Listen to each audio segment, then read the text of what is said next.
నీకు మాటతో చెప్తే అర్థం కాదు.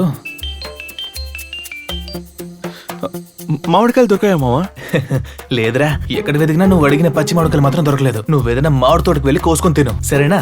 ఇకపై పెళ్ళైన వాళ్ళకి ఫోన్ చేసి మామిడికాయలు కావాలని అడిగావో ఫోన్ పెట్టరా. పిచ్చి బాగా ముదిరింది. మోసుకొని పడుకుందాం. రే చూసావట్రా మామిడికాయలు గుత్తులు గుత్తులుగా ఎలా ఉన్నాయో? ఈ మామిడికాయలతో ఊరగాయ పెట్టుకుంటే తిరిగిపోద్ది. అదే అదే కోయండి. ఈ అర్ధరాత్రి టైంలో నీకెందుకు రా మామిడికాయలు? అంకుల్, ముఖ్యమైన ప్రాజెక్ట్ కోసం ఇప్పుడే కావాలి. మీకేమైనా ఇబ్బందా? ఏయ్, పచ్చి మామిడికాయలతో ప్రాజెక్టా? కొన్నాళ్ళుగా నీలో ఏదో తేడా కనిపిస్తోందిరా. నీ ప్రాజెక్ట్ చూసి మీ నాన్న ఆశ్చర్యపోవాలి. నాన్న మాత్రం కాదు, మీరు కూడా. ప్రాజెక్ట్ వచ్చాక అందరూ